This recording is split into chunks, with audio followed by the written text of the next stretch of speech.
अस्सलाम वालेकुम रहमतुल्लाहि व बरकातुहू। आज का हमारा जो लेक्चर है it is an extension to the previously going on lecture from the series of cellular respiration. उसके अंदर ये लेक्चर शामिल है। हमने अभी तक ग्लाइकोलिसिस और क्रेब्स साइकिल को सेपरेट लेक्चर में पढ़ लिया है। लास्ट टाइम हमने क्रेब्स साइकिल को डिस्कस किया जो कि एक ब्रिटिश साइंटिस्ट के नाम पर रखा गया। इसके अंदर ग्लाइकोलिसिस का जो प्रोडक्ट पायरुविक एसिड है वो साइटोप्लाज्म से शिफ्ट होकर माइटोकॉन्ड्रियल मैट्रिक्स में आता है और माइटोकॉन्ड्रियल मैट्रिक्स में एंटर होने से पहले एसिटाइल को ए में तब्दील होता है और उसके बाद इससे आगे कार्बन डाइऑक्साइड के दो मॉलिक्यूल्स बनते हैं, ATPs और NADH बनते हैं। The last step is electron transport chain which also takes place in the inner membrane of mitochondrial matrix. और इसके अंदर जो तब्दीलियाँ वाक़या होती हैं, let's begin with the details of those events taking place in ETC electron transport chain. Okay, I just mentioned you कि ये माइटोकॉन्ड्रियल मैट्रिक्स के इनर मेम्ब्रेन में होता है। Just for the clarity from the first point, ETC basically as name indicates transport chain है।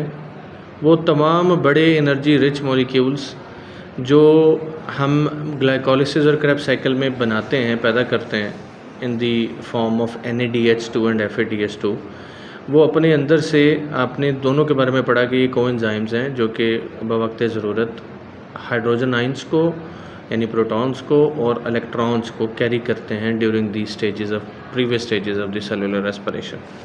तो ETC वो stage है जहाँ पर इन NADH और FADH के अंदर पाए जाने वाले जो इलेक्ट्रॉन और हाइड्रोजन आइंस हैं उनको वो रिलीज़ करेंगे और रिलीज़ करने के बाद जब वो वहाँ पर एक इलेक्ट्रॉन्स की भरमार हो जाएगी तो इलेक्ट्रॉन के उस रास्ते को हम नाम देते हैं इलेक्ट्रॉन ट्रांसपोर्ट चेन विच रिलीजेस एनर्जी, और ये एनर्जी आपको ATP बना कर देती है। At the end of the ETC आपके पास जो जितने NADH और FADH के बारे में आपने पढ़ा कि NADH आपको 3 ATPs फराहम करता है और FADH आपको 2 ATPs फराहम करता है, वो सारे इस एट द एंड आपको मिल जाते हैं। ये कंसेप्चुअली एक क्वेश्चन है। It is always incorrect to say that ETC is the main energy releasing step. इसका उर्दू तर्जमा ये बनता है कि ETC को हम एनर्जी रिलीजिंग स्टेप नहीं कह सकते। उसकी वजह यह है कि ETC इंडिपेंडेंट प्रोसेस नहीं है। ETC एक डिपेंडेंट प्रोसेस है। ETC के अंदर NADH और FADH2 ने आकर टूटना है और अपने आप को ATP में कन्वर्ट करना है। तो ये दोनों चीज़ें ETC खुद नहीं बनाता। NADH और FADH2 जो है वो प्रीवियस स्टेजेस पर बनकर आती हैं। अगर प्रीवियस स्टेजेस हुई ना होती तो ये NADH और FADH कभी पैदा ही ना होते, और अगर वो पैदा ना होते तो ETC का सवाल ही पैदा ना होता। तो we can say very easily that ETC is just a path, just a time frame, just a passage where the higher energy rich molecule compounds produced in the previous stages of the cellular respiration breaks down and converts themselves into ATP. अगर आपसे इसका reaction show करने का कहा जाए तो ये इसका एक सिंपलेस्ट सी एक फ्लो चार्ट सी बनी हुई है। NADH खुद को कन्वर्ट करता है, आप देख सकते हैं 3 ADP को ATP में कन्वर्ट करता है। ऑक्सीजन इन्वॉल्व होने और पानी रिलीज़ करने के बाद ये खुद NAD में कन्वर्ट हो जाता है। उसके बाद आपके पास FADH2 है जो 2 ADPs को 2 ATPs में कन्वर्ट करता है और खुद कन्वर्ट हो जाता है FAD के अंदर।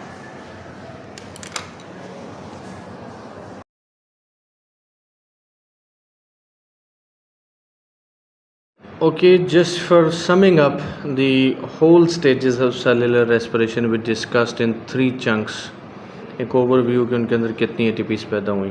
सबसे पहले हमें फूड स्टफ से मिलने वाला ग्लूकोज है जो कि 6 कार्बन पर मबनी होता है। उसने खुद को तोड़ा पायरुविक एसिड में विच इज़ 3 कार्बन मॉलिक्यूल, और ये सारा निज़ाम जो ये ब्रेकिंग डाउन हुई इसमें 2 डायरेक्टली ATPs प्रोड्यूस होती हैं और 2 ATPs 2 NADs, टेक्निकली 6 ATPs बनती हैं 2 NADs के में से, लेकिन चूंकि ये साइटोप्लाज्म में होता है और इसने आगे माइटोकॉन्ड्रिया में ट्रांसफ़र होना होता है तो ट्रांसफरिंग के दौरान 2 ATPs यूटिलाइज हो जाती है, तो नेट प्रोडक्ट हमें 4 ATPs मिलती हैं। तो कुल मिलाकर 2 ATPs ये वाली और 4 ATPs ये वाली, कुल मिलाकर हमें 6 ATPs मिलती हैं। ठीक है, और ये जो 2 ATPs साइड पर सेपरेट लिखी हैं ये मैं आपको क्लियर करता चलूँ। जब एनएरोबिक रेस्पिरेशन हो रही होती है, जब प्रोकैरियोटिक्स जो वो ऑर्गेनिजम्स होते हैं वो कर रहे होते हैं ATP वो ग्लाइकोलिसिस परफॉर्म, तो वो सिर्फ 2 ATPs पैदा करते हैं। उनके अंदर ये NAD और ये फर्दर जो ATPs हमें प्रोड्यूस नहीं होती। आपने अभी सेकंड लेक्चर में देखा था पायरुविक एसिड 2 कार्बन रखने वाले एसिटाइल में टूटा है और इसके साथ इस इंटरमीडिएट स्टेप में पैदा होने वाली एटीपीज़ की तादाद 6 है। Acetyl co Krebs cycle mitochondrial matrix में गया, 2 एटीपीज़ डायरेक्टली प्रोड्यूस होती हैं, 6 NADH बनते हैं जो 18 ATPs में कन्वर्ट करते हैं ख़ुद को, 2 FADH2 बनते हैं जो कि 4 ATPs में कन्वर्ट करते हैं ख़ुद को। तो 4 और 18 22, 22 और 2 24, तो 24 NADH आपके पास प्रोड्यूस हो गई उसमें क्रैब साइकिल में। अब ये टोटल नेट गेन आप हासिल करेंगे तो आपके पास जो ATPs बनती हैं वो सर 4 ATPs ये वाली, 2 ATPs ये वाली, 6 ATPs, 6 और 6 12 ATPs और यहाँ पर आपने 24 ATPs प्रोड्यूस करवाई हैं, तो टोटल मिलाकर 36 ATP होती है। तो अगर आपको ये पूछा जाए कि क्रेब सेलुलर रेस्पिरेशन के एक फेरे में ATP कितनी प्रोड्यूस होती हैं, तो आपका जवाब होगा 36 ATPs। ठीक है, तो ऑक्सीजन जब आपके जिस्म में दाखिल होती है हमारे ब्लड में या फूड स्टफ में ऐड होने के बाद, उसके ज़रिए पैदा होने वाली ATPs की तादाद 36 ATP पर टर्न होती है। With this we have concluded our series of lecture for cellular respiration. I hope that you have understood the whole series of these cellular respiration lecture. Thank you so much.